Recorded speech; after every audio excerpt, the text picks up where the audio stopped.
ओम नमः शिवाय। ओम नमः शिवाय। विश्वनाथ भगवान की जय। महाकालेश्वर भगवान की जय। ओंकारेश्वर भगवान की जय। सिद्धेश्वर महादेव की जय। रेणुका माता की जय। कुबरेश्वर महादेव की जय। हर हर महादेव, हर हर महादेव, हर हर महादेव, हर।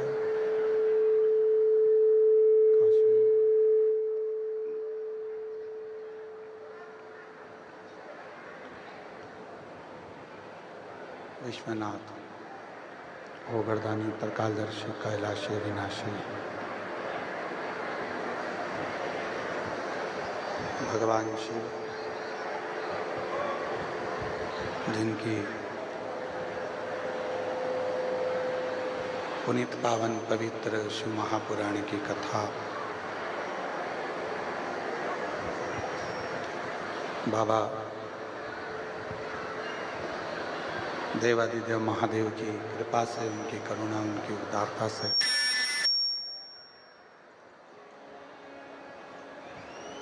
आप और हमको श्रवण करने का सौभाग्य प्राप्त हुआ है।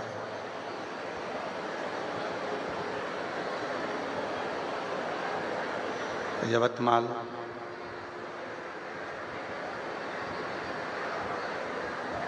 आरणी के सभी शिव भक्त जो इस पवित्र पावन शिव महापुराण की कथा को श्रवण करने के लिए विराजमान हुए हैं। श्री बहिराम देव शिव महापुराण सेवा समिति आरणी यवतमाल, एक बार आयोजक समिति श्री बहिराम देव शिव महापुराण सेवा समिति के लिए जोरदार ताली बजाकर उनका स्वागत वंदन अभिनंदन। जो इस पवित्र पावन शिव महापुराण कथा का श्रवण करने का अवसर आप और हमको दिया है। इस पवित्र कथा में भगवान शिव, उगरदानी, त्रिकालदर्शी, कैलाशी, विनाशी शंकर की ये पवित्र कथा है जिसको आप और हम सभी श्रवण करने के लिए विराजमान हैं, बैठे हैं।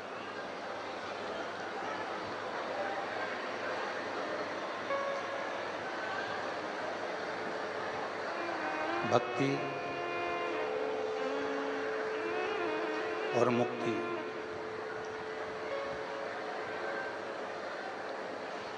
ये दो शब्द हैं। एक भक्ति है तो दूसरी तरफ मुक्ति है।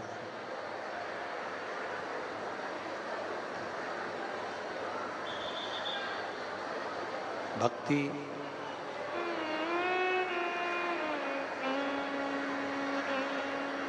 और मुक्ति का ये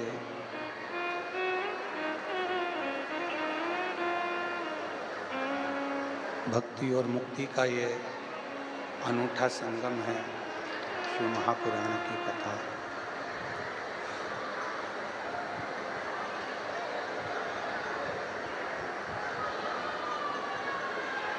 कथा मंडप में विराजमान सभी संत, साधु, गुरुजन, तपस्वी जन सभी को नमन करते हुए भक्ति और मुक्ति का ये अनूठा संगम शिव महापुराण की कथा।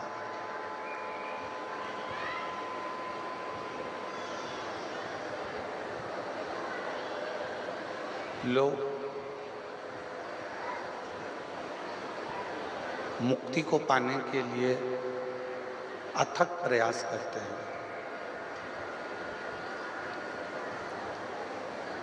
दान करेंगे, पुण्य करेंगे, सत्कर्म करेंगे, भजन करेंगे, कीर्तन करेंगे, जिससे मुक्ति का पथ निश्चित हो जाए। मुक्ति का पथ निश्चित हो। यहाँ आवाज़ नहीं है बिल्कुल भी, कुछ भी। बाहर भी पब्लिक में आवाज़ नहीं है। भक्ति शिव पुराण की कथा कहती है कि यदि जीव को मुक्ति चाहिए तो उसका सबसे पहला एक लक्ष्य राम जी के चरणों में भक्ति करे, भगवान कृष्ण की भक्ति करे, शिव की भक्ति करे। चाहे इस संसार सागर में जिन माता पिता ने जन्म दिया है, जिन माता पिता ने हमको भेजा है, एक जनी आकर सुनो तो सही यहाँ आवाज़ को। जिन माता पिता ने जन्म दिया है, जिन माता पिता ने हमको इस संसार सागर में जन्म दिया, उन माता पिता की भक्ति भी हम कर सकते हैं। जरूरी नहीं कि हम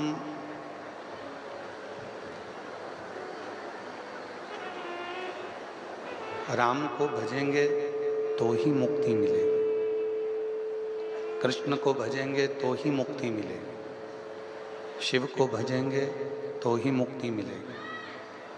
शिव महापुराण की कथा तो ये तक कहती है कि आप यदि अपने माता पिता के चरणों की भी सेवा कर रहे हो, माता पिता के चरणों की सेवा में भी लगे हुए हो, माता पिता के चरणों की सेवा में भी अगर तत्पर हो, तो भी निश्चित है कि मुक्ति मिलना ही। जैसे पौंडलिक की कथा थी, पौंडलिक ने करा था। रुपेश, इसमें आवाज तो आई नहीं रही है।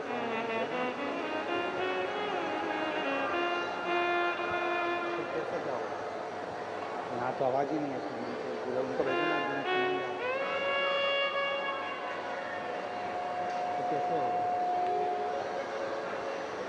हम्म।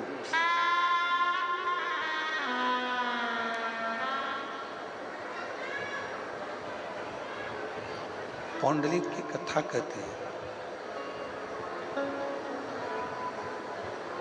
पौंडलिक की कथा वर्णन करती है कि पौंडलिक ने कहीं पर भी जाकर कोई तप नहीं करा। पौंडलिक ने कहीं जाकर कोई साधना नहीं करी। पौंडलिक ने कहीं जाकर कोई डेरा नहीं बनाया। पौंडलिक ने तो केवल एक कार्य करा और वो अपने माता पिता की सेवा करे। और माता पिता की सेवा का, माता पिता की सेवा का जो फल पौंडलिक को मिला,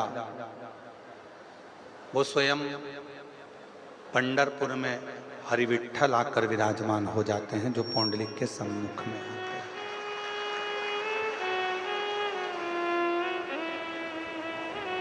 जरूरी नहीं कि घर छोड़ दोगे, परिवार छोड़ दोगे, नाते छोड़ दोगे, रिश्ते छोड़ दोगे, कुटुंब छोड़ दोगे। आप अपना कुटुंब छोड़ दो, रिश्ते छोड़ दो, नाते छोड़ दो, फिर भगवान मिलेगा, ईश्वर मिलेगा, जरूरी नहीं। जरूरी है कि ईश्वर मिले, भले वो माता पिता की सेवा करे। हम अपने माता पिता की सेवा कर लें। हम चाहे किसी दीन दुखी की सेवा कर लें।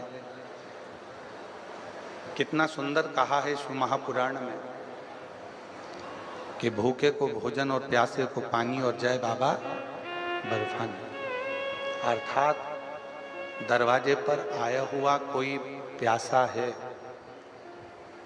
दरवाजे पर आया हुआ कोई भूखा है, उसको भी यदि हम भोजन करा रहे हैं, प्यासे को पानी पिला रहे हैं, तो ये सेवा भी, ये सेवा भी भगवान शंकर की सेवा।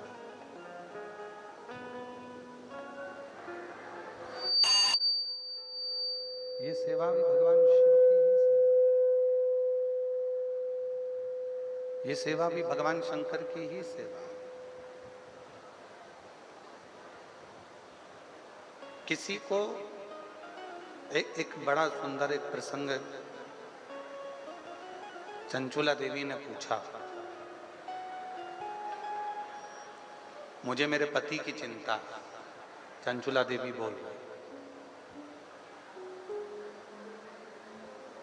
तो तुमरुका जी ने पूछा कि तुम्हें तुम्हारे पति की क्या चिंता है? तो कहा कि मेरा पति प्रेत योनि में पड़ा हुआ और मेरा पति प्रेत योनि में पड़ा है और वो प्रेत योनि से बाहर नहीं निकल, तो उसकी चिंता तो मुझे है। जो प्रेत योनि में पड़ा हुआ है, प्रेत योनि से बाहर नहीं निकल रहा, उसकी चिंता तो मुझे व्यापेगी। तो तुमरुका जी ने कहा कि यदि तुम्हें चिंता है कि तुम्हारा पति प्रेत योनि में है, तो तुम क्या कर सकते हो उसके लिए? तुम उसके लिए करोगे क्या? क्या कर सकते हो? तो चंचुला देवी ने कहा कि मैंने सुना है, पार्वती माता ने मुझसे कहा है, पार्वती जी ने मुझसे कहा है, माँ जगत जननी जगदम्बा पार्वती जी मुझसे बोली हैं कि आप यदि शिव महापुराण की कथा करवाती हो और उस कथा को यदि तुम्हारा पति श्रवण करता है, तो निश्चित है कि वो प्रेत योनि से छूट जाए, प्रेत योनि से मुक्त हो जाए। चंचुला देवी कहती है कि मुझे चिंता व्याप रही, मेरा पति प्रेत योनि में है, उस प्रेत योनि से मुक्त करने की मुझे चिंता व्याप। संसार सागर में ऐसे ना जाने कितने हैं जो केवल एक चिंता के घेरे में घिरे हुए,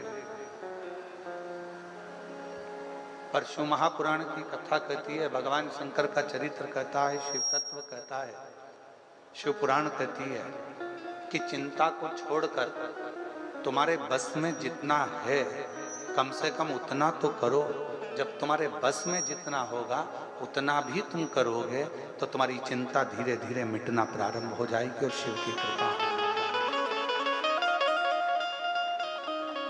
आज व्यक्ति के बस में जितना है वो उतना भी नहीं करना चाहता।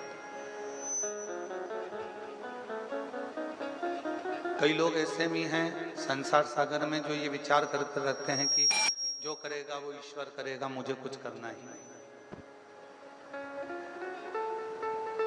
कई लोग ऐसे हैं संसार सागर में जो विचार कर कर बैठे हैं कि मुझे कुछ नहीं करना, करेगा तो ईश्वर करेगा। जो करेगा वो परमात्मा करेगा, जो करेगा वो ईश्वर करेगा। तो ईश्वर कब करता है, भगवान कब साथ देता है? जब आप कुछ कर्म करो। और आप यदि कोई कर्म करोगे ही नहीं, कोई कर्म करना ही पसंद नहीं करोगे, तो ईश्वर कैसे साथ देगा? तेरे मंदिर में आना मेरा काम है और मेरी बिगड़ी बनाना तेरा। अब इन लाइन में आप खुद भी बोल कर देखिए। आप बोलो उसको, तेरे मंदिर में आना मेरा काम है और मेरी बिगड़ी बनाना तेरा काम है। मतलब बिगड़ी कब बनाएगा? तेरे मंदिर में जब मैं आऊंगा। मतलब मैंने प्रयास करा तेरे मंदिर में आने का, मैंने प्रयास करा तेरी कथा को श्रवण करने का, मैंने प्रयास करा तेरे मंदिर में जाकर एक लोटा जल चढ़ाने का, मैंने प्रयास करा तेरे शरणागति ग्रहण करने का, मैंने प्रयास करा श्री शिवाय नमस्तुभ्यम बोलने का, मैंने प्रयास करा भगवान की भक्ति करने का। जब अपन प्रयास करेंगे तो ये निश्चित है कि भगवान देव अधिदेव महादेव करुणा जरूर करेंगे, ये निश्चित है। और जब हम प्रयास ही ना करें, हम प्रयास करते ही नहीं, हम सोचे कि जो कुछ करेगा सब ईश्वर करेगा, जो कुछ करेगा सब ईश्वर करेगा, जो कुछ करेगा सब ईश्वर करेगा, जब इसी चीज में उलझे रह जाए तो फिर जीवन का कोई सुख हम प्राप्त नहीं कर सकते, जीवन का कोई सुख हम मिल नहीं सकता। तेरे मंदिर में आना मेरा काम है और मेरी बिगड़ी बनाना तेरा।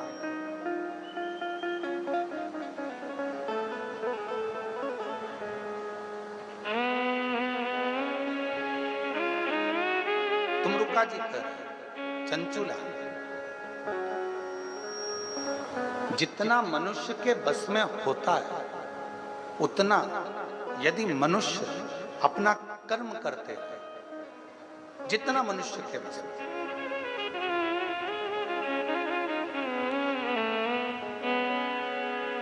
तो मानव अपने लक्ष्य तक पहुंच जरूर है। एक सुंदर प्रसंग आता है।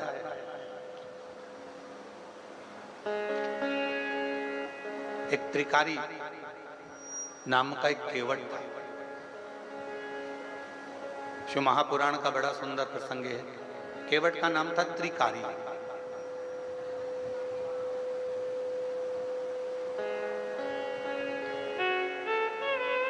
एक नदी के तट पर रहता था। छोटा सा झोपड़ा उसने नदी के तट पर बना दिया और वहीं पर उसका विश्राम। कोई पथिक आता, आवाज लगाता, केवट भैया हमको पार कर दो, वो पार कर दो। पर उसका एक नियम बड़ा प्रबल था। एक नियम उसका इतना प्रबल था और वो नियम था उसका, सबसे पहले किसी पथिक को छोड़ने से पहले सबसे पहला शुरुआत अगर कहीं से करता था तो नदी के तट पर जितनी भी निर्माल्य कोई डाल कर जाता था, नदी के तट पर जितना भी निर्माल्य कोई पटक कर जाता था, नदी के तट पर जितना भी निर्माल्य कोई छोड़ कर जाता था, उस निर्माल्य को एकत्रित करता था। उस निर्माल्य को एकत्रित कर कर उस निर्माल्य को ले जाकर बीच धार में ले जाकर छोड़कर विसर्जन कर देता था। 4 किलोमीटर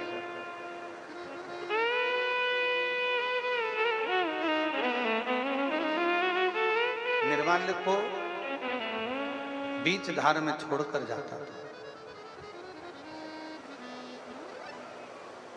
पूरे तट का निर्माल्य एकत्रित करता और एकत्रित करने के बाद उसको बीच धार में पानी भरकर जहां पानी बहता उसी में उसको छोड़ देता। त्रिकारी केवल एक ही कार्य करता था कि जितना भी निर्माल्य मिल जाता नाव में रख लेता और उसको बीच धार में छोड़ देता, बीच धार। और शिव पुराण क्या कहती है, कोई भी कर्म बेकार नहीं होता, उसका फल जरूर मिलता। संसार सागर में जन्म लेने वाला मनुष्य जो करता है उसका फल 100 गुना मिलता जरूर है। एक चावल का दाना मनुष्य पृथ्वी में बोता है, 100 चावल के दाने प्राप्त करता है। एक गेहूं का दाना पृथ्वी में बोता है, 100 गेहूं के दाने प्राप्त करता है। एक सोयाबीन का दाना पृथ्वी में बोता है, 100 सोयाबीन के दाने प्राप्त करता है। एक तिल्ली जमीन में बोता है, 100 तिल्ली प्राप्त करता है। उसी तरह मनुष्य एक गाली अगर किसी को देता है तो 100 गाली उसको सुनने को भी मिल जाती है। और एक अच्छी वाणी अगर मुख से बोलता है तो 100 जगह से उसकी बड़ाई हो जाती है। उसी तरह एक अच्छा कर्म जब हम अपनी जिंदगी में करते हैं तो 100 अच्छे कर्म वाले हमसे जुड़कर हमारी मंजिल तक हमें पहुंचाने का प्रयास है। वो 100 गुना अपने आप होगा।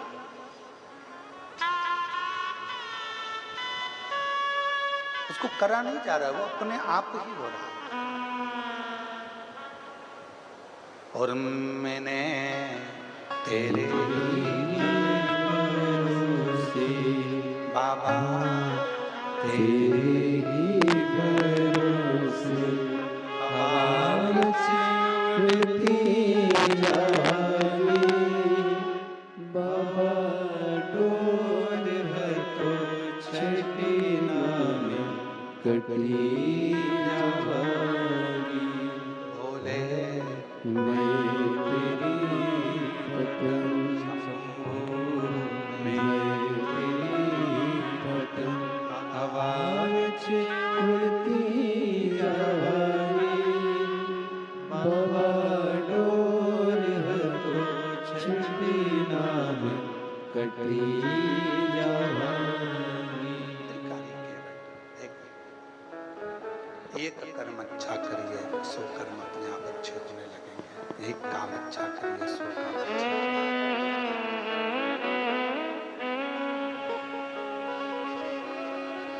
कर्म कोई बुरा नहीं होता, जिस कर्म को करोगे वो सारे कर्म अच्छे हैं। कोई कर्म बुरा नहीं। आवाज तो बढ़ा लो, आवाज नहीं आ रही है, पब्लिक भी परेशान हो रही है। एक कर्म अच्छा करोगे 100 कर्म अपने आप अच्छे होंगे। कर्म श्रेष्ठ है। और मत बुरे कर्म कर बंदे वरना पछताएगा भगवान की आंखों से तू बच नहीं पाएगा, तू बच नहीं पाएगा। हरि ज्ञानी मत करना दानी, हरि ज्ञानी मत करना दानी। तेरे कर्म का फल भी तू ही पाएगा, जैसा किया तूने तेरे आगे आएगा। मत बुरे कर्म कर बंदे वरना पछताएगा, भगवान की आंखों से तू बच नहीं पाएगा, तू बच नहीं पाएगा। हरि ओ अज्ञानी मत करना दानी। भगवान शंकर का चरित्र कह रहा है, शिव महापुराण की कथा कह रहा है, शिव तत्व कह रहा है। त्रिकारी घाट पर पड़े हुए सारे निर्माल्य को एकत्रित करता है और एकत्रित करे हुए निर्माल्य को नदी की बीच धार में जहाँ पानी बहुत तेज मात्रा में बह रहा हो वहाँ ले जाकर छोड़ देता है। कोई भी कर्म, आप अपनी जिंदगी में जितने कर्म कर रहे हो, कर्म यदि आपका श्रेष्ठ है तो उसका फल भी श्रेष्ठ ही हो। जो कर्म कर रहे हो उसका फल आपको श्रेष्ठ ही मिलना, अच्छा ही मिलना।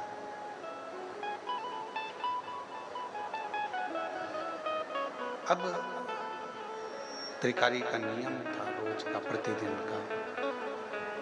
आवाज खोलो ना बाहर की, आवाज खोलो बाहर, पब्लिक को आवाज नहीं आ रही है।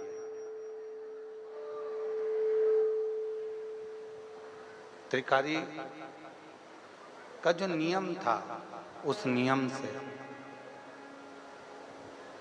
भगवान शिव बड़े प्रसन्न हुए, भगवान शंकर बड़े प्रसन्न, और इतने भगवान देवादिदेव महादेव प्रसन्न हो गए कि भगवान शिव एक साधु का रूप रख ले, और भगवान शंकर साधु का रूप रखकर आज त्रिकाली की परीक्षा लेने के लिए चलते। और याद रखना, 33 कोटि देवता में यदि परीक्षा लेने का हक किसी का है तो वो देवादिदेव महादेव का, शिव का। और रिजल्ट देने का भी अगर हक किसी का है तो वो देवादिदेव महादेव का। हमने पहले भी कथा में काज फिर कहते हैं, तुम मंगलवार का व्रत कर लो, बुधवार का कर लो, चाहे शनिवार का कर लो, चाहे इतवार का कर लो, कोई भी व्रत कर लो, तीज का कर लो, चतुर्थी का कर लो, अष्टमी का कर लो, नवरात्रि का कर लो,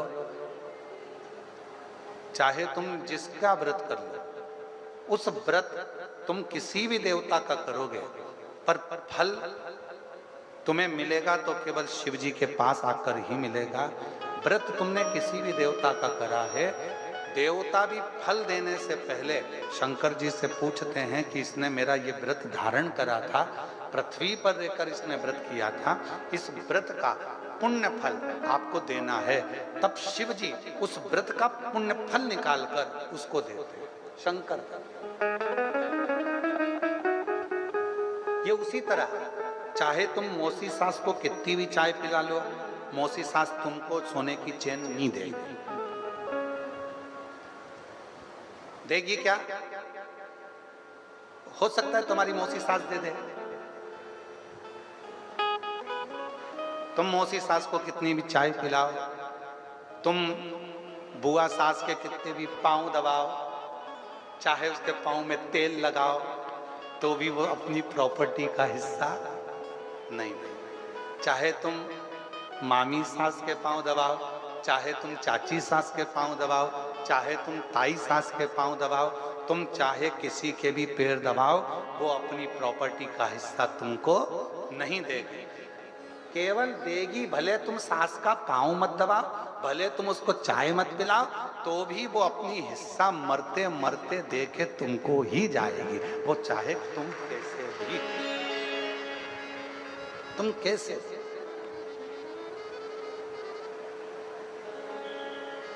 हिस्सा वही देगी, हक वही देगी, उसके सिवा कोई देने वाला नहीं, कोई नहीं। तुम चाय पिलाओ तो ठीक है, ना पिलाओ तो ठीक है, पानी पिलाओ तो ठीक है, ना पिलाओ तो ठीक है। उसी तरह तुम शंकर जी के मंदिर जाओ तो ठीक है, तुम शिव जी को एक लोटा जल चढ़ाओ तो ठीक है, तुम बेलपत्री चढ़ाओ तो ठीक है, ना चढ़ाओ तो ठीक है, तुम किसी भी देवता को भज लो, पर आखिरी में रिजल्ट तो शंकर जी ही बनाएंगे, सिग्नेचर उन्हीं के होंगे, और रिजल्ट तुम्हारे हाथ में उन्हीं के माध्यम से आना होगा। क्यों? क्योंकि ब्रह्मा ब्रह्म लोक के देवता हैं, और भगवान विष्णु वैकुंठ लोक के देवता हैं, इंद्र इंद्र लोक के देवता हैं, और मेरे देव अधिदेव महादेव इस मृत्यु लोक के देवता हैं। मृत्यु लोक का अगर कोई रिजल्ट बनाएगा, तुम्हारे स्कूल का रिजल्ट तुम्हारे प्रिंसिपल टीचर बनाते हैं। बोलो बोलो, सत्य है कि गलत है? तुम्हारे स्कूल का रिजल्ट कौन बनाएगा? तुम्हारे टीचर, क्लास टीचर तुम्हारे क्लास का रिजल्ट बनाते हैं, स्कूल का टीचर स्कूल का रिजल्ट बनाता है। उसी तरह पृथ्वी का रिजल्ट कौन बनाएगा? इस पृथ्वी पर जन्म लेने वाले जितने भी जीव हैं, जलचर हैं, थलचर हैं, वायुचर हैं, जितने भी जीव हैं, मनुष्य हैं, संसार के ये मानव, संत, साधु, सन्यासी, तपस्वी, साधक, उपासक, बैरागी, त्यागी, जितने भी संसार में जन्म लेने वाला, चाहे साधारण सा साधारण, कोई गरीब बड़ा भी है, कोई अमीर भी है, कोई कैसा भी है, इन सब का रिजल्ट अगर कोई बनाएगा तो आखिरी में देवादिदेव महादेव ही बनाएंगे कि इसने कितना भजन करा, कितना पुण्य करा, कितना सत्कर्म करा, कितनी कीर्ति, कितना भजन, कितना कीर्तन, क्या करा इसने, आखिरी का रिजल्ट वही बनाएगा, कोई दूसरा नहीं बना।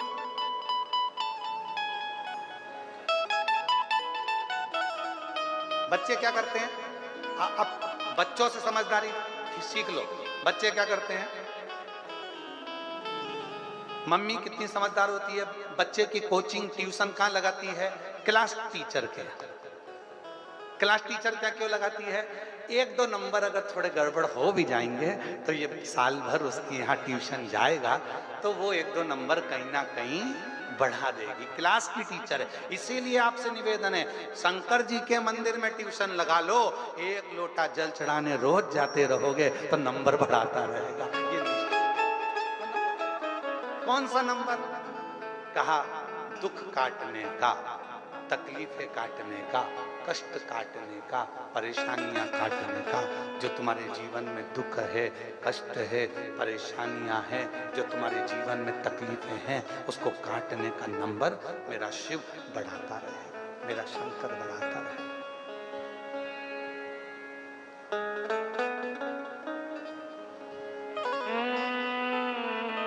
इसीलिए आप लोगों से पहले भी काज फिर कहते हैं, ऐसे दयालुनाथ से रिश्ता बनाइए,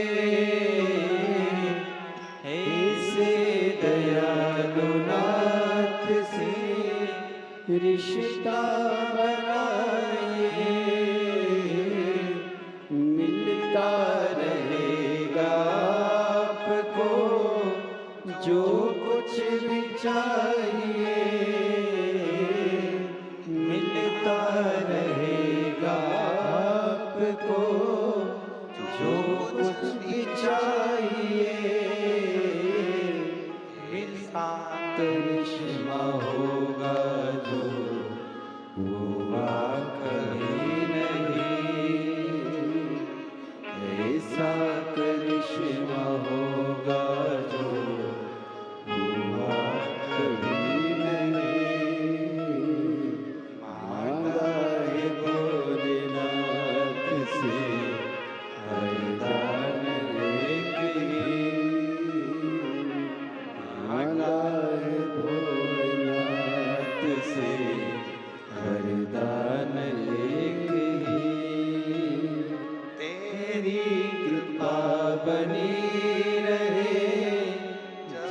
तक है जिंदगी, तेरी कृपा बनी रहे जब तक है जिंदगी, मांगा है भोलेनाथ से वरदान एक ही, मांगा है भोलेनाथ से वरदान।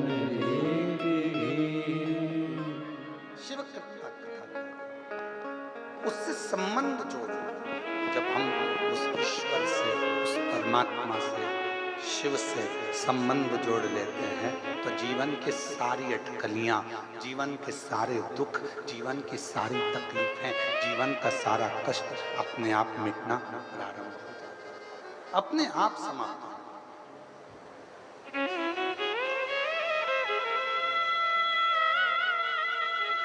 थोड़ा बहुत यदि अब कथा देखिए,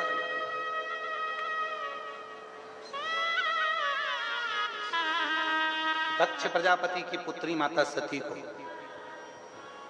शादी होते से ही शिव जी कथा सुनाने लगे।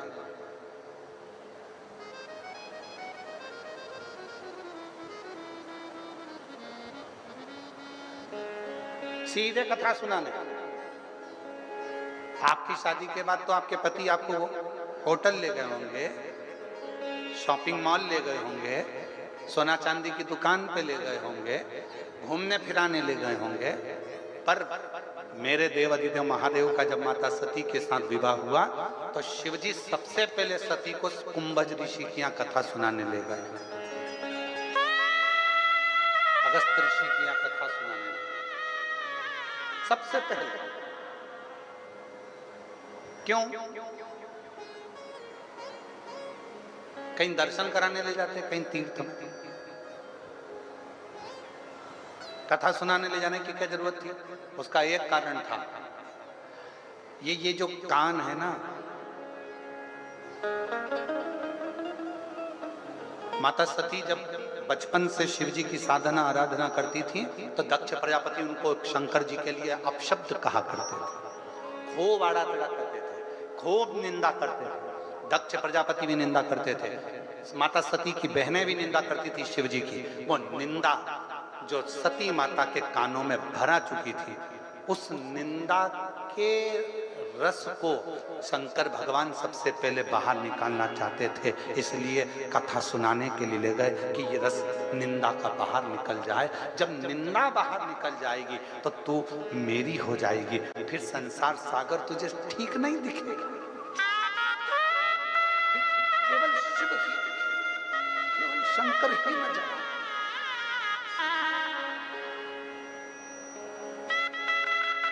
तुझे कोई दूसरा नजर नहीं आएगा, कोई दूसरा तुझे नहीं दिखेगा, दिखेगा तो केवल शिव ही दिखेगा, दिखेगा तो केवल शंकर ही दिखेगा। शिव माता सती को कथा सुनाने के लिए, माता सती, और देखो कितनी सुंदर बात है, अगस्त ऋषि कथा कर रहे हैं, सती माता कथा कानों में जा तो रही है पर उतार नहीं पा रही, उतार।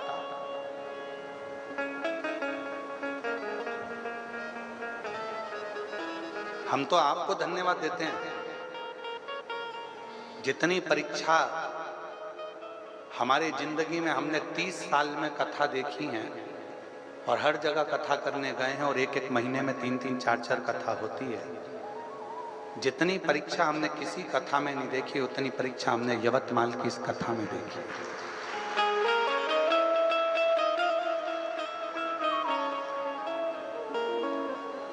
पंडाल उड़ रहे हैं, भोजनशाला का पंडाल कहीं नीचे रखा जाता है, कहीं साउंड सिस्टम हरे रामा हरे कृष्णा,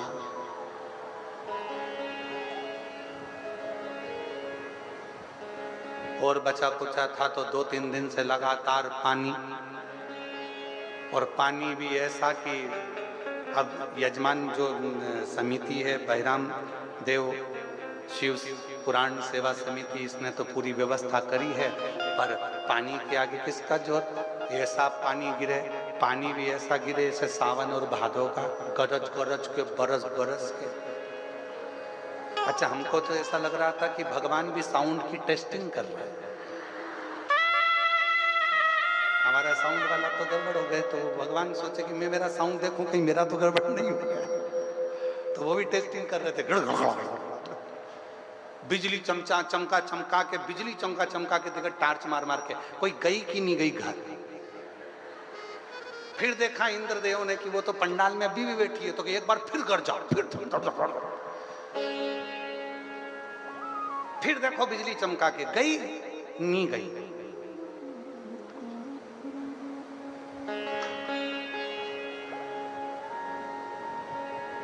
हमारी इतनी कथाओं में ये पहली कथा है आरणी यवतमाल की, जो पहले दिन से परीक्षा परीक्षा परीक्षा परीक्षा परीक्षा परीक्षा परीक्षा परीक्षा, और आज भी चल रही है, ऐसा नहीं है, आज भी तुम्हारी परीक्षा चल रही है, ऐसा नहीं। कीचड़ हो गया, चलते नहीं बने, फोर, फिर चलाए सो, अब जाए इधर से पानी उधर से पानी उधर, ये व्यवस्था उधर।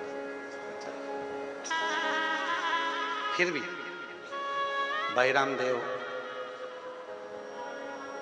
शिव महापुराण सेवा समिति के लिए एक बार ताली बजाओ, उसने बहुत मेहनत करी है, बहुत। यहाँ के विधायक महोदय को भी मैं धन्यवाद दूंगा, वो भी इस अथक प्रयास में लगे रहे कि ये कथा सुचारू रूप से चलती रहे। एक बार विधायक महोदय के लिए भी, उनके लिए भी ताली बजाओ कि उन्होंने भी, यहाँ के जो भी सदस्य हैं उन्होंने बहुत सुचारू रूप से इसको करने का प्रयास किया, बहुत कर। और तेरी कृपा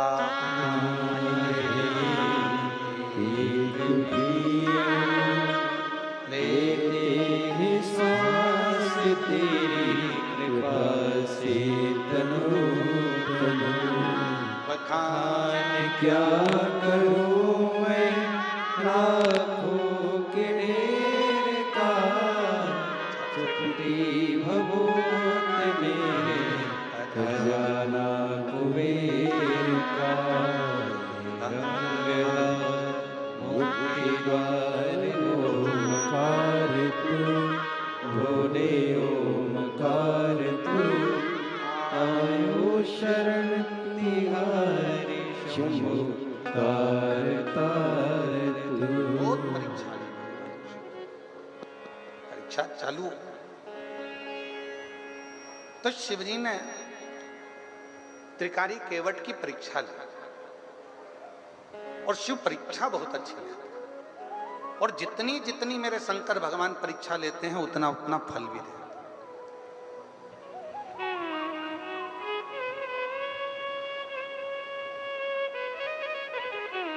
फिर स्मरण करिए, ऐसे दयालु नाथ से रिश्ता बनाइए, अपनी ट्यूशन ऐसी जगह लगाइए जहां प्रैक्टिकल में नंबर कम हो तो तुरंत बढ़ जाए। हम पाप की गठरी हैं। संसार में जन्म लेने वाला प्रत्येक मनुष्य चाहे कितना बड़ा भी पद पर क्यों ना बैठ जाए तो भी उसकी जिंदगी में उससे पाप हो ही जाता है। कहीं नहीं होता तो 4 स्थान पर हर व्यक्ति से पाप होता है। पहला, झाड़ू लगाते समय, अगर वो झाड़ू लगा रहा है उसके नीचे छोटे छोटे जीव मर जाते हैं जिसका पाप माथे चढ़ जाता है। दूसरा, पानी भरते समय, स्नान करते समय, कपड़े धोते समय, बर्तन धोते समय, बर्तन मांजते समय छोटे छोटे जीव मर जाते हैं, उसका पाप माथे चढ़ जाता है। तीसरा, अग्नि जलाते समय, अग्नि जलाएगा पतंगे जलेंगे, छोटे छोटे जीव जल जाते हैं, उसका पाप माथे चढ़ जाता है। चौथा, अपने घर से निकलकर कहीं जाता है, पाँव के नीचे छोटे छोटे जीव मर जाते हैं, उसका पाप माथे चढ़ जाता है। चाहे कोई कितना बड़ा भी पद पर बैठ जाए, चाहे कोई कितना बड़ा भी महात्मा क्यों ना हो जाए, चाहे कोई कितना बड़ा भी संत क्यों ना हो जाए, चाहे कोई कितना बड़ा भी धनपति वैभवपति हो जाए, और कोई कह दे कि मैंने पाप नहीं किया, ये हो ही नहीं सकता। 4 स्थान ऐसे हैं जहां पर हर व्यक्ति से पाप होता है। झाड़ू लगाते समय, चलते समय, स्नान करते, कपड़ा धोते, बर्तन धोते, अग्नि प्रकट करते, भोजन बनाते, अग्नि को सेकते, ये सब 4 स्थान पर थोड़ा ना थोड़ा पाप हर व्यक्ति से होता है। हर व्यक्ति के मस्तक पर पाप की गठरियां बंधी होती है।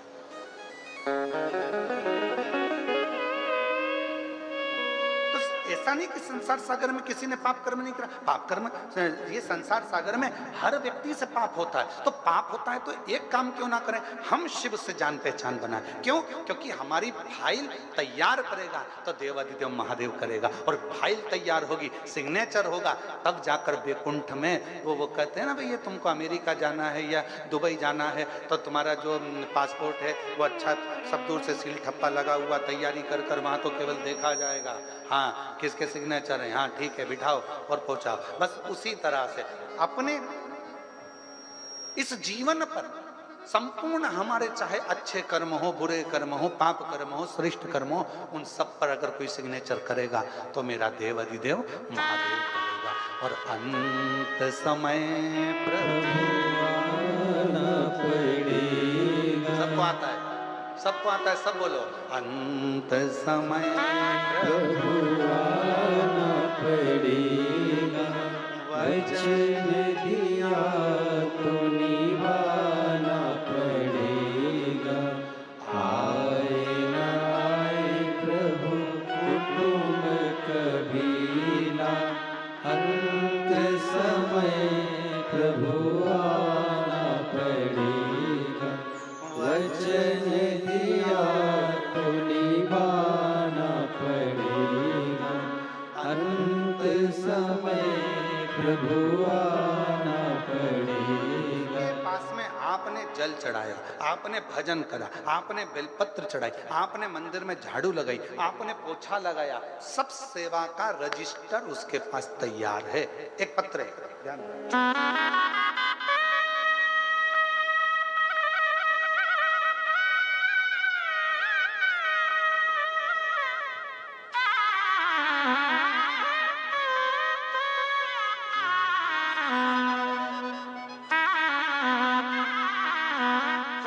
मेरा नाम सो जय श्री रविंद्र टेहरे, मेरा मोबाइल नंबर ये है।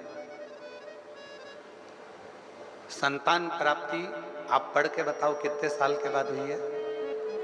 23 साल की। ठीक है, कहीं बैठी हो तो हाथ हिला सकती हैं, और अगर बच्चा आया हो साथ में तो उसको ला सकती हैं। ये बच्चे का फोटो है। मेरा नाम सो जय श्री रविंद्र टेहरे, मोबाइल नंबर ये है। मेरी शादी को 23 साल हो चुके हैं गुरुदेव। अब जरा उस बहन की दुख भरी का कथा सुनिएगा, जरा कहानी जरा इस पत्र के माध्यम से सुनिए। मेरा बड़ा बेटा, मेरा एक बेटा 13 साल का था, तब उसको खेलते खेलते गले में फांसी लगी और वो मुझे छोड़कर चला गया। अब उन्होंने तो एक 13 साल और एक 18 साल लिखा है, पत्र को पढ़िए। एक 13 साल का लड़का था, उसको भी फांसी लगी, वो चला गया खेलते खेलते बच्चों के साथ। दूसरा बेटा था मेरा 18 साल का, वो भी मुझे छोड़कर चला गया। एक 13 साल का गया, एक 18 साल का, वो भी मुझे छोड़कर चले गया।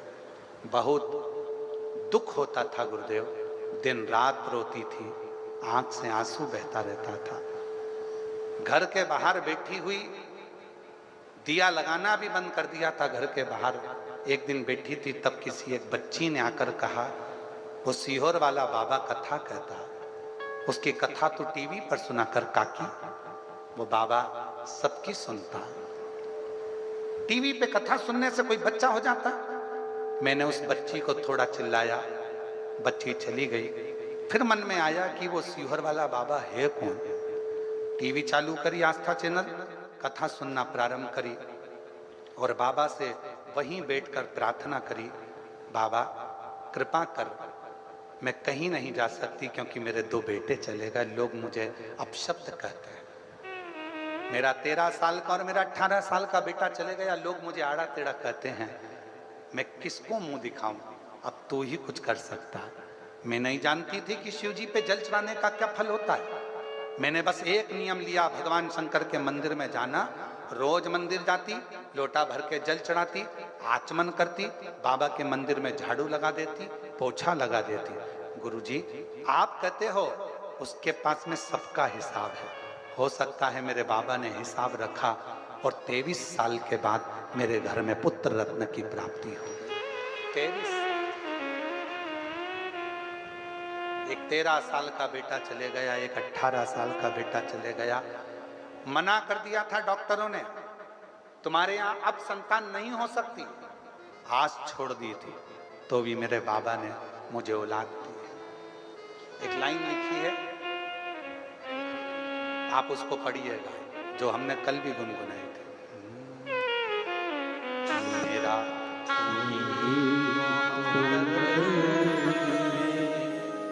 जिसे हर दर्द मेरा तो हमदर्द है, जिसे हर दर्द कहता हूँ। दुनिया के आगे प्रभु चुपचाप मेरे का हूँ। दुनिया के आगे प्रभु चुपचाप मेरे मेरा तू ही तो हमदर्द है जिसे हर दर्द कहता हूँ।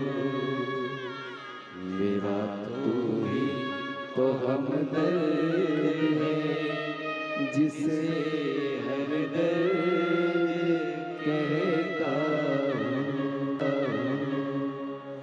आया नजर ना कोई भी अपना जब मुझको दरकार थी, जब मुझको दरकार थी, तब मेरे पद का जीवन के रथ का तू ही बना सारथी, तू ही बना सारथी। राघव ने की हर कदम पर निगहबानिया, मेरा तू ही तो हमदर्द है जिसे हर दर्द कहता हूँ। मेरा तू ही तो हमदर्द है जिसे हर दर्द कहता हूँ।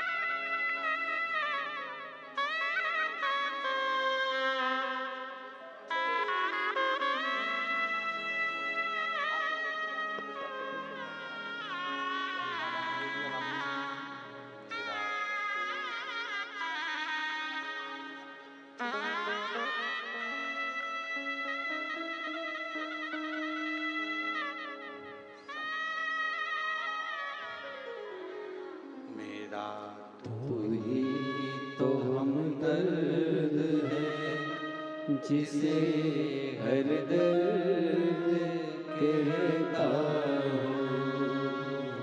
उससे एक संबंध जोड़ दीजिए, और जब एक संबंध उस शिव से जुड़ जाए, एक संबंध जब मेरे देवाधिदेव महादेव से हो जाए, आपका नंबर कब बढ़ जाएगा पता नहीं पड़ेगा, आपका दुख कब कट जाएगा पता नहीं पड़ेगा, आपकी तकलीफ कब कट जाएगी पता नहीं चलेगा।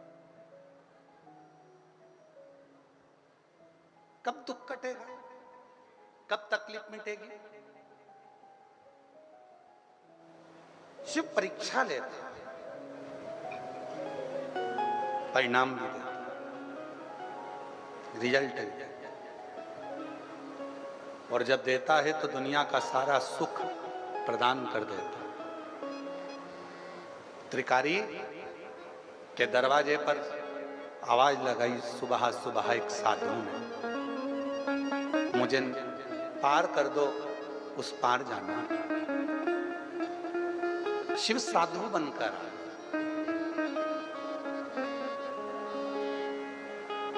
मुझे उस पार कर दो। त्रिकारी केवट ने कहा, बाबा जी थोड़ी देर तुम बैठो पेड़ की छांव में, मेरा नियम है, सबसे पहली नाव अगर लेकर जाता हूं तो जितना भी घाट पर निर्माल्य होता है उस निर्माल्य को मैं अपनी नाव में रखता हूं, बीच धार में पानी की छोड़ देता हूं जिससे निर्माल्य का विसर्जन हो जाए। बाबा जी मैंने उसको रखा है। बाबा जी आप थोड़ी देर बैठो। शिव तो साधु के रूप में आए थे, उन्होंने कहा त्रिकारी केवट होना तुम, मैं तुमको दक्षिणा देने को तैयार हूं, तुम्हारी भेंट देने को तैयार हूं, तुम मुझे पहले छोड़ो। नहीं नहीं मैं पहले नहीं छोड़ूंगा, सबसे पहला मेरा नियम है निर्माल्य को मैं विसर्जन करूंगा, उसके बाद ही छोड़ूंगा। अब तो साधु ने कहा कि मैं तुझे तेरी उतराई दुगनी दूंगा। साधु जैसे ही बोले तो केवट त्रिकारी ने कहा नहीं नहीं नहीं, मैंने को नहीं चाहिए, मैं तेरी उतराई 4 गुना दूंगा, मुझे उतराई नहीं चाहिए। मैं तेरी उतराई 50 गुना दूंगा, नहीं। साधु ने अपनी झोली में से एक पोटली निकाली भरी हुई असरफियों की, असरफी की पोटली रख दी केवट के सामने। त्रिकारी केवट, ये ले असरफियों की पोटली और सबसे पहले मुझे उस पार छोड़ दे, बहुत जरूरी काम है, फिर तू तेरा काम करना। इतने में केवट हाथ जोड़कर बोला, बाबा जी आपकी ये पोटली आपके पास रखो, जितनी देर आप बात कर रहे हो उतनी देर में तो मैं निर्माल्य विसर्जन कर कर आ जाऊंगा। और त्रिकारी दौड़ पड़ा, घाट का सारा निर्माल्य उठाकर नाव में रखा, बीच मझधार में पानी में वो छोड़ दिया। और जैसे ही निर्माल्य का विसर्जन हुआ, त्रिकारी केवट वापिस आया और आकर जो देखता है तो वो साधु तो नहीं था, मेरा देव अधिदेव महादेव खड़ा था, मेरा शिव।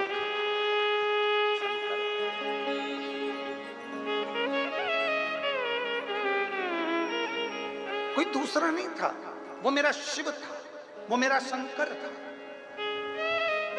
एक पत्र है, उस पत्र में एक भाई ने लिखा,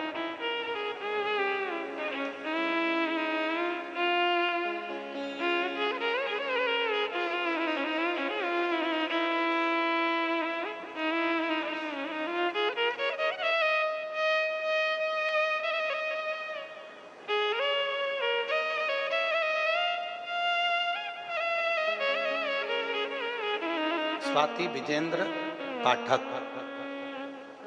रायपुर छत्तीसगढ़ से। कहीं बैठी हो, रायपुर छत्तीसगढ़ से स्वाति विजेंद्र पाठक रायपुर छत्तीसगढ़ से आई है। कहीं बैठी हैं आप ही हैं, आ जाओ। एक बेलपत्र लेकर, एक लोटे जल का मैं क्या वर्णन करूं। मैं रायपुर छत्तीसगढ़ की रहने वाली हूं। सन 2024 से मेरे पति विजेंद्र पाठक, इनका पेट 2024 में मेरे पति विजेंद्र पाठक, इनके पेट में दर्द रहता था। मेरे परिवार के लोगों ने उन्हें अस्पताल में दिखाया तो आराम मिला, और कुछ दिन के बाद बहुत ज़्यादा पेट में दर्द रहा तो हमने रायपुर के नारायण अस्पताल में भर्ती किया। वहाँ जांच की तो डॉक्टर ने कहा कि इनकी किडनी और पेनक्रियाज पूरे तरीके से खराब हो चुके हैं, इनका इलाज, इनकी हालत खतरे में। फिर डॉक्टर ने कहा कि इनको वेंटिलेटर में रखना पड़ेगा। तब से 2 महीने तक वेंटिलेटर अच्छा होना दिख नहीं रहा था। अस्पताल के बाहर रोज रोती मिली और उसने बताया कि नया रायपुर में कथा सुन ले, तुझे जरूर उसका लाभ मिलेगा। गुरुदेव, पति वेंटिलेटर पर पड़ा, मन कथा में कैसे लगे। पति भी हॉस्पिटल में रायपुर के, कथा भी रायपुर में छत्तीसगढ़ में चल रही, नया रायपुर में। वो माता ने कहा कि वो प्रदीप मिश्रा है, कथा कर रहा है, तू चली जा। मेरा पति वेंटिलेटर पे पड़ा है, मन कैसे लगेगा। कुछ मत कर, तू जा तो वहां की थोड़ी सी मिट्टी ही लेके आ जाना और वहां बैठकर उस मिट्टी को तेरे शरीर पर लगाना, विनती करना। गुरुदेव, मैं नया रायपुर ऑटो कर कथा में पहुंच गई। पति वेंटिलेटर पर था और वहां जाकर मैंने कथा सुनी। वहां से थोड़ी सी मिट्टी उठाकर लेकर आई। डॉक्टर ने मना कर दिया, कुछ भी चीज अंदर नहीं जा सकती। मैं अपने कपड़े पर मिट्टी लगा ली और लगाकर अंदर वेंटिलेटर के पास चली गई और अपने पति के शरीर को मैंने उस मिट्टी को उसके शरीर से लगा दिया। गुरुदेव, 2 महीने से जो पति वेंटिलेटर पर था, बाबा की कृपा से 5 घंटे के अंदर वो वेंटिलेटर पे काम करना प्रारंभ करा और वेंटिलेटर से हट गया। वापिस किडनी की जांच हुई, पेनक्रियाज की फिर जांच हुई और बाबा ने ऐसी कृपा कर दी कि डॉक्टर ने कह दिया कि किडनी और पेनक्रियाज पूरी तरीके से ठीक हो गए हैं और बाबा की कृपा से आज मेरा पति ठीक हो गया। मैं बाबा को यहाँ प्रणाम करने के लिए आई। गुरुजी, एक निवेदन है, आपके पंडाल की मिट्टी में क्या है? बहन, हमको भी नहीं मालूम, पर इतना जरूर मालूम है कि जब श्री शिवाय नमस्तुभ्यम का इतने मेरे भक्त, मेरे शिव के उपासक जब जप करते हैं तो ये मिट्टी भी सिद्ध हो जाती है और उसका फल प्राप्त करती है। ऐसे दयालु नाथ से रिश्ता बनाइए, ऐसे दयालु नाथ से रिश्ता बनाइए, रहेगा आपको जो कुछ भी चाहिए, मिलता रहेगा आपको कुछ भी चाहिए। ऐसा करिश्मा होगा जो हुआ कभी नहीं,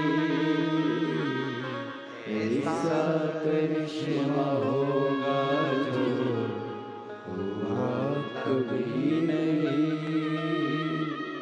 मांगा है भोलेनाथ से वरदान लेके भी, मांगा है भोलेनाथ से वरदान लेके भी। तेरी दया बनी रहे जब तक जिंदगी, बोलो बोलो यवतमाल वालों सब बोलो, तेरी दया बनी रहे जब तक जिंदगी। मांगा है भोलेनाथ से वरदान लेके भी, मांगा है भोलेनाथ से वरदान लेके भी। बस उसकी उदारता, उसकी शरणागति प्राप्त।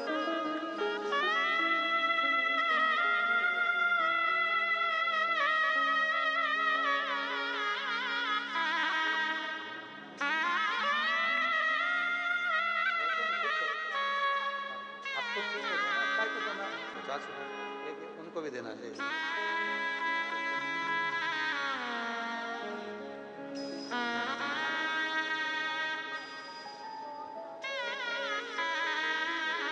बेटी कह रही है बहुत ज़्यादा सीरियस थे, डॉक्टर ने तो हाथ ही ऊंचे कर दिए थे, 2 महीने से वेंटिलेटर पर। डॉक्टर ने कहा था 1% भी चांस नहीं है, केवल बॉडी ही जाएगी। बेटी पहुंच गई रायपुर, नया रायपुर ऑटो पकड़कर बैठ गई कथा के पंडाल में। पति हॉस्पिटल में, खुद कथा के पंडाल में पहुंच गई मिट्टी लगा के शरीर पे, और बाबा की कृपा से बेटा सावित्री के रूप में तुम हो जो अपने सत्यवान को वापिस लेकर आ गई। ये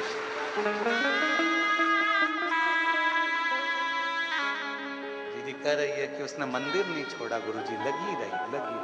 डॉक्टर से कह दिया मेरा पति जाएगा नहीं, मैं उसको लेके वापिस आऊंगा, और शिव कृपा से उस शिव के प्रति भरोसा। हमने अभी कथा के शुरू में कहा शिव परीक्षा बहुत लेता है। यवतमाल आरणी वालों की ना जाने क्यों ले रहा, इतनी परीक्षा। और गजब आप लोगों की भक्ति। पर एक निवेदन हमारा आप लोगों से है, जब बहुत तेज हवा चले, समिति आप लोगों से निवेदन करे, बहिराम देव श्री शिवपुराण कथा समिति आप लोगों से कहे कि पंडाल से बाहर निकल जाओ, तो निकल जाया करो। उनको भी भय लगता है, डर लगता है। प्रशासन भी आप लोगों से बार बार निवेदन करती है कि भाई पानी आ रहा है, हवा चल रही है, आंधी चल रही है, अपन गीले हो जाएंगे ना, चल जाएगा। शरीर का कुछ बिगड़ना तो हो नहीं गीले होने में, भले सामान रखे रहने दो, पर अपन पंडालों से बाहर हो जाओ। और हम तो यहाँ तक कहेंगे, अगर आप लोगों के घर आसपास में हो, रोज आंधी तूफान पानी आ रहा है, अगर आप लोगों के घर आसपास में हो तो आप रोज जाना आना कर लो और बड़े प्रेम से जाओ। ये मत सोचना कि 100 रुपये 50 रुपये लगेंगे, बाबा से कह कर जाएंगे 50 रुपये तुम खर्च करो, 50,000 वो देगा 1 हफ्ते के अंदर। तो तुम चिंता मत करो, अपना आना जाना चालू करो। ज़्यादा पंडाल में पानी भरा रहता है, आंधी चलती है, पानी आता है, तूफान चलता है, सबका हृदय, चाहे प्रशासन हो चाहे समिति हो, हमारे को भी कक्ष में बेचैनी लगी रहती है तुम्हारे चक्कर में कि तुम्हारा सब स्वास्थ्य ठीक रहे, सब आनंदमय रहे। थोड़ा सा शिव है। कई लोग कहते हैं हम शिव जी के भरोसे, हम भी शिव जी के भरोसे, पर कर्म तो करना पड़ेगा ना। सब शिव के भरोसे तो मना नहीं है, परंतु थोड़ा वो तो जब कोई कह रहा है कि बाहर निकल जाओ, निकल जाओ, चल दो, अपने को आगे बढ़ा। शिव तत्व का त्रिकारी की परीक्षा ले लीजिए। केवट के सामने भगवान शंकर प्रकट हो गए। केवट, त्रिकारी, गजब, तेरी भक्ति मुझे पसंद है। त्रिकारी,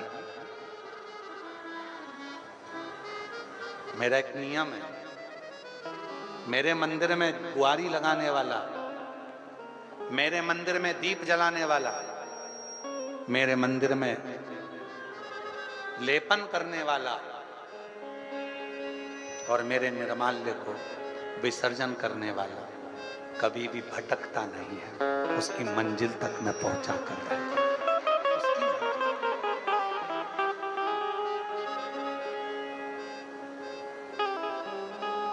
मेरी जीजियों, किसी किसी मंदिर में पुजारी जी नहीं है, किसी किसी मंदिर में पंडित जी नहीं है। शंकर जी का मंदिर है गांव में, उसमें पुजारी जी नहीं है, पंडित जी नहीं है, उसमें कोई सेवादार नहीं है, और माताएं उसमें पशुपति व्रत कर रही हैं। जरा समझना है, और जिसको समझ में आ जाए तो वो दूसरे को भी समझाना। माताएं पशुपति व्रत कर रही हैं। गांव की 15 माताओं ने, 25 माताओं ने, 10 माताओं ने, 8 माताओं ने पशुपति व्रत करा।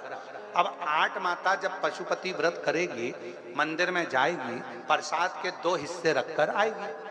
ठीक है, समझ में आ रही है ना सभी को? प्रसाद के वो 2 हिस्से रखकर आएगी। अब 8 माता जब प्रसाद के 2 हिस्से रखे, तो वो 2 हिस्से रखने पर तो 16 हिस्से तो वहां इकट्ठे हो गए। अब तुम्हारा क्या काम है? कई माताएं डरती है, प्रसाद को मैं उठाऊं कि नहीं उठाऊं, प्रसाद का मैं क्या करूं जो वो रख के गई है। तो आपका काम क्या है? आप अगर पशुपति व्रत नहीं कर रही हो, आपका यदि पशुपति व्रत नहीं है, तो एक बर्तन लेकर जाओ, उसमें प्रसाद को इकट्ठा करो और छोटे छोटे बच्चों को बड़े प्रेम से उस प्रसाद को आरती के बाद शाम को वितरण करो।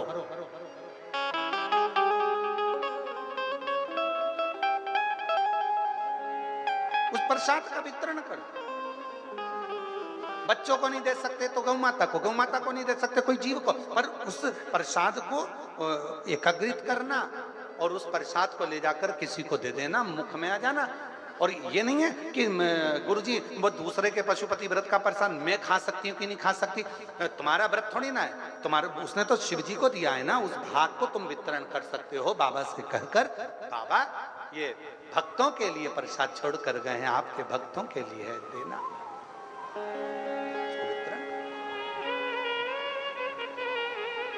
और अगर कहीं पुजारी जी हैं, कहीं पंडित जी हैं, कहीं विद्वत ब्राह्मण विराजमान हैं मंदिर में, तो वो तो करते ही हैं, वो तो सब प्रसाद बांट ही देते हैं। पर कहीं कोई कोई शिवालय ऐसे भी हैं, हो सकता है आपके गांव में कोई मंदिर शंकर जी का ऐसा जहां कोई पुजारी जी ना हो, कोई पंडित जी ना हो, कोई विद्वतजन ना हो, तो वहां कोई प्रसाद चढ़ा कर चले गए, रखा रिया रखा रिया रखा रिया। आपका फर्ज है, आप आए हो दर्शन करने के लिए, किसी को बांट सकते। आपका यदि पशुपति व्रत नहीं है तो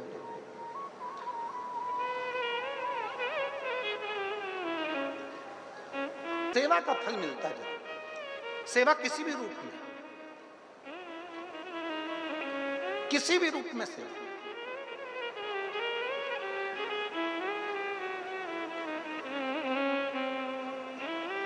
हमें याद आ रही है एक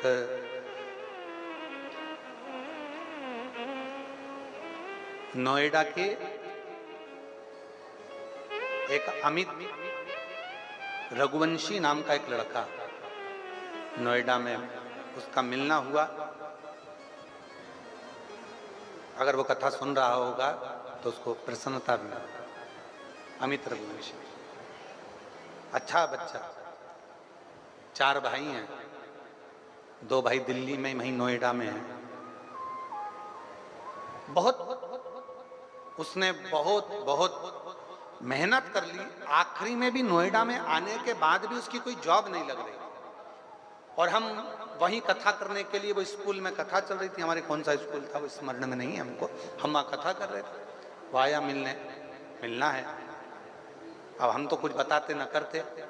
उसने कहा गुरुजी प्रणाम, ऐसा ऐसा है, क्या करें? तो हमने कहा बस मंदिर में झाड़ू पोछा करो, सेवा करो, एक लोटा जल चढ़ाओ, इससे बढ़कर क्या है? उसकी नौकरी करोगे तो वो तनख्वाह देना चालू करेगा।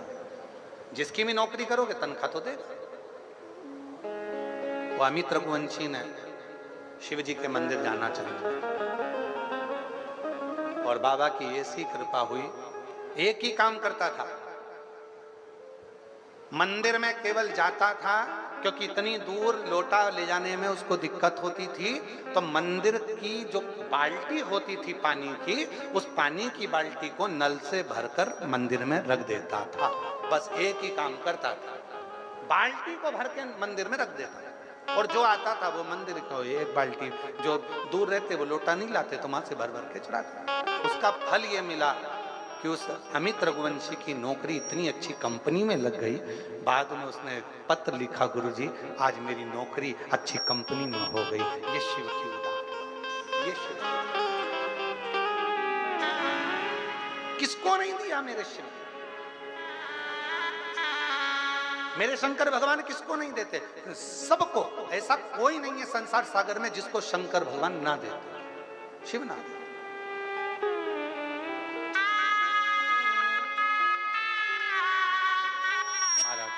बस उसकी साधना, उसकी उपासना, उसकी भक्ति, उसका विश्वास, उसकी दृढ़ता हमें सुख दे, हमें सुख प्रदान। आप भरोसे तो रहो। और कई लोग ऐसे हैं कर्म ही नहीं करना चाहते, वो तो सोचते हैं कि हम मंदिर जा रहे हैं तो हम बस एक ही काम करेंगे। नहीं, मंदिर गए हो ना, थोड़ा फैलारा उठाओ। मंदिर गए हो ना, दीपक बहुत सारे रखे हैं, उठा के एक जगह पर रख दो। मंदिर गए हो ना, कभी कभी नंदी बाबा को भी साफ कर दिया करो। मंदिर गए हो ना, कभी कभी जलाधारी को साफ कर दिया करो। मंदिर गए हो ना, थोड़ी देर बैठकर उससे साधना करा करो। मंदिर गए हो ना, नंदी के पास बैठकर उससे थोड़ी देर बैठकर चर्चा करा करो, थोड़ी देर बैठकर बात करा करो।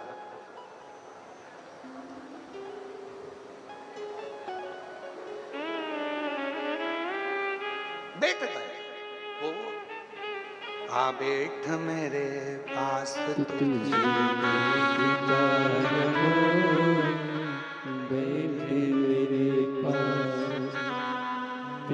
कुछ कहो ना, मैं कुछ कहे, बैठ मेरे पास, तुझे देखता रहो, बैठ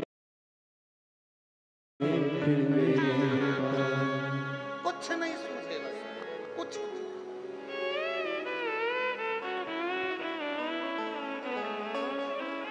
शिव जी के मंदिर में जो जाना प्रारंभ करते हो, शंकर जी के मंदिर में जो तुम झाड़ू लगाना प्रारंभ करते हो, हमने कहा था बेलपत्र सिद्ध है, शिव जी पे चढ़ा जल सिद्ध है, रुद्राक्ष सिद्ध है, शंकर जी पे चढ़ी हुई भस्म सिद्ध है। हमने आपसे कहा शिव जी के पास जो जा रहा है वो सब सिद्ध है, शंकर के पास जो पहुंच रहा है वो सब सिद्ध है। उसमें कुछ ये नहीं सोचना पड़ेगा कि इनको सिद्ध कैसे करना है।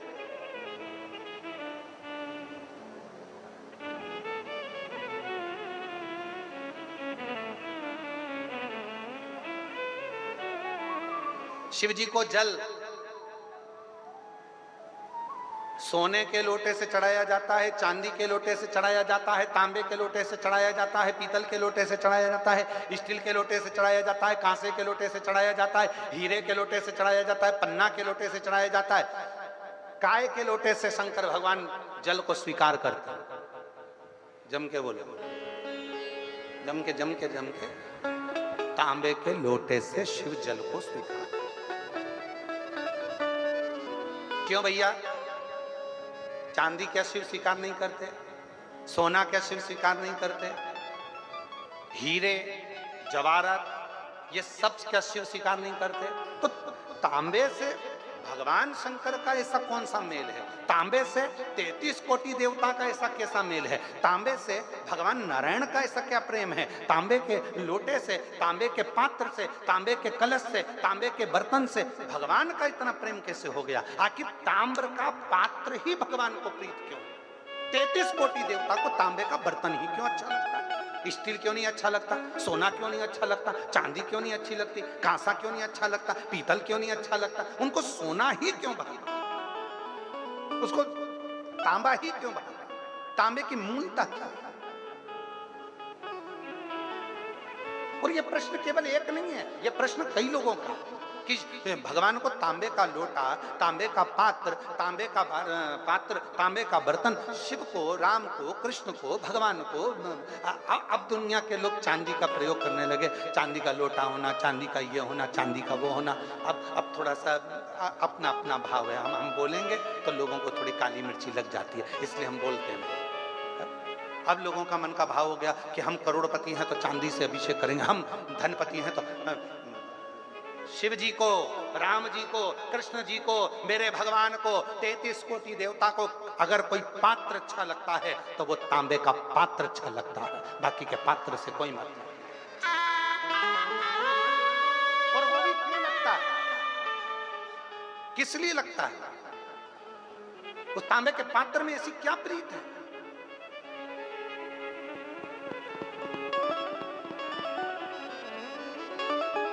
उसमें ऐसी क्या प्रीति आ गई? तो उसका भी वर्णन हमारे यहाँ शिव महापुराण में, और अगर शिव पुराण में नहीं पढ़ सकते तो वराह पुराण, और वराह पुराण गीता प्रेस गोरखपुर की लेकर आना, और वराह पुराण में उसका अध्ययन करिएगा, वराह पुराण में उसको पढ़िएगा। पृष्ठ संख्या 227, अध्याय 129, वराह पुराण आप उसमें पढ़िएगा, एक चरित्र मिलेगा बड़ा सुंदर। शिव का एक भक्त है, पर हे असुर, राक्षस है, असुर है, असुर प्रवृत्ति है उसकी, और नाम है उसका गुड़ाकेश।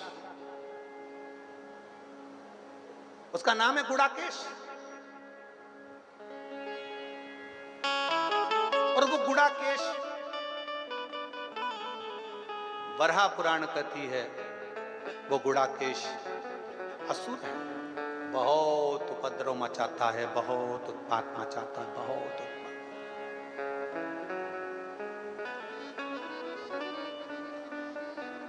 थोड़ा ध्यान दीजिएगा, चांदी के बर्तन से अगर आप पूजन कर रहे हो तो चांदी के बर्तन को सिद्ध करना पड़ेगा।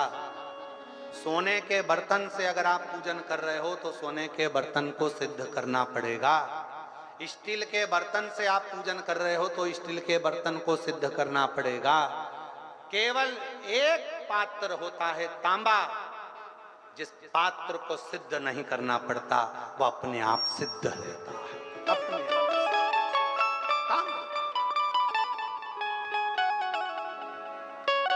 वराह पुराण कर रही है, शिव पुराण वर्णन कर रही है। एक गुड़ाकेश नाम का असुर है, बहुत उपद्रवी है, बहुत उपद्रवी। कहीं पर भजन ना होने दे, सत्संग ना होने दे, स्मरण ना होने दे, पुण्य कार्य ना होने दे। एक पथिक को वो गुड़ाकेश असुर त्राण दे रहा है।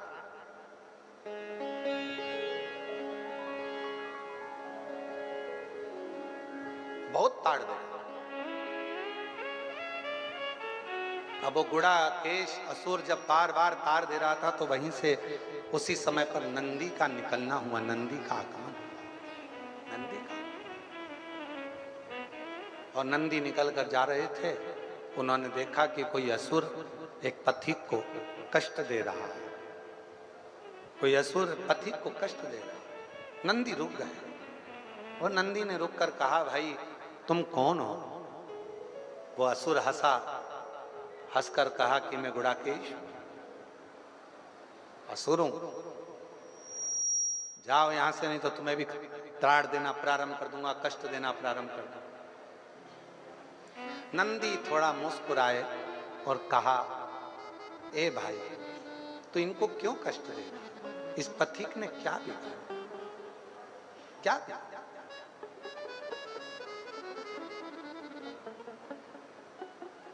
इस पथिक ने तेरा कुछ बिगाड़ा है जो तू उसको कष्ट दे रहा है? दुनिया में ऐसे कई लोग ऐसे हैं जो किसी को पहचानते नहीं हैं, एक आध बार मिले भी नहीं है, उसको जानते भी नहीं है, पर किसी ने एक कमेंट्स बुरा कर दिया, बुरा लिख दिया और उसने फिर कमेंट्स में बुरा लिखना प्रारंभ कर दिया। तो उससे मिला था क्या? तू एक आध बार उससे मिलकर आया था क्या? नहीं मिला। फिर कमेंट्स क्यों कर रहा है? जब हम उसे पहचानते ही नहीं, हम उससे मिले ही नहीं, उसका स्वभाव ही नहीं जाना, उसका व्यवहार ही नहीं जाना, और किसी ने निंदा करी और तुमने निंदा करना प्रारंभ कर दी। किसी ने निंदा करी और तुमने निंदा करना चालू कर दी। पड़ोसन को क्या मालूम कि तेरी पड़ोसन की बहू कैसी है, और तू आते ऐसे ही बस उसने निंदा करी और तूने बोलना हाँ होगी तेरी बहू ऐसी होगी। एक आध बार बहू से मिल तो लेती कि बेटा तू क्या घर में काम नहीं करती है? एक बार मिल तो लेती कि बेटा क्या तेरे माँ बाप के संस्कार नहीं है? एक बार मिल तो लेती।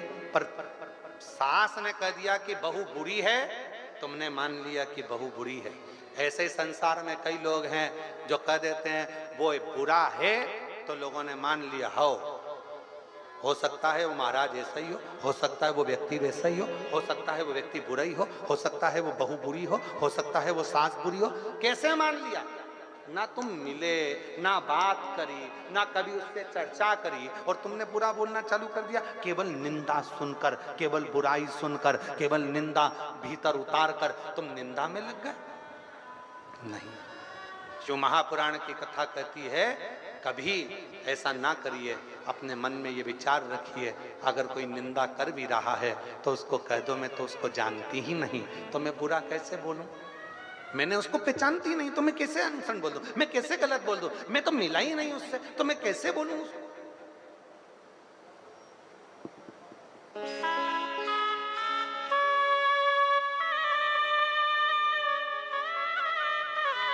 एक बात बोले हम आप लोगों को, सबसे अच्छा काम अगर किसी का लगता है तो हमको तो हमारा लगता है। क्यों? क्योंकि हम किसी से मिलते भी नहीं, बात भी नहीं करते, तो कोई हमारे पास में आके किसी की निंदा भी नहीं करता और ना किसी की बात हमारे सामने आकर बोलता। मिलते ही नहीं। केवल 2 दिन, 5वां और 6ठा दिन थोड़ी बहुत देर जो समय होता है उस समय पर मिल लेते हैं। बाकी के दिन तो कोई बोल भी दे कि मिलने का, चलने का, कहीं ना तो, और ना किसी के घर जाते और ना किसी के मिलने के लिए कोई। और सबको मालूम है कि महाराज मिलेगा तो है ही नहीं, तो टाइम बर्बाद करने से कौन सा मतलब है? जाके खड़े भी हो जाएंगे तो नहीं मिलेगा। सबको मालूम है कि मिलने वाला तो है नहीं, भजन ही करेगा वो, मिलता तो है ही नहीं।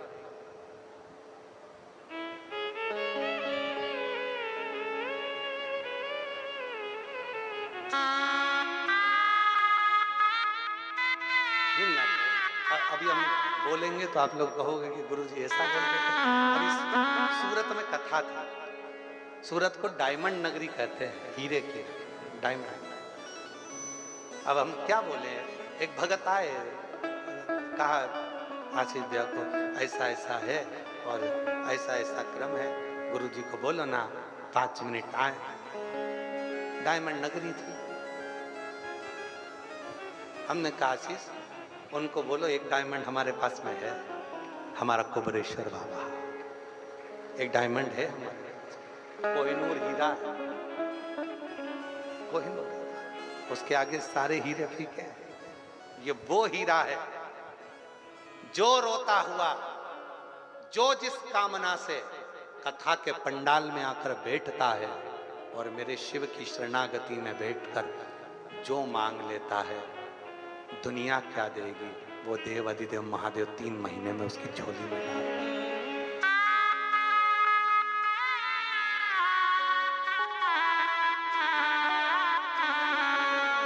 जो दिल से मांगोगे वो दिल से दे देगा, जो दिल से मांगोगे वो दिल से दे देगा। मेरा भोला भंडारी है, मेरा भोला भंडारी है, खाली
जो दिल से मांगोगे वो दिल से दे देगा, जो दिल से मांगोगे वो दिल से दे देगा।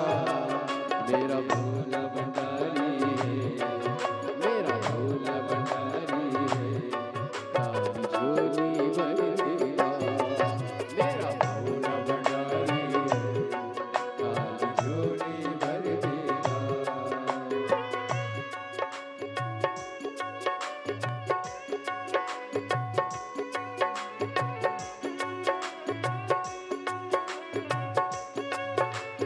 शंभो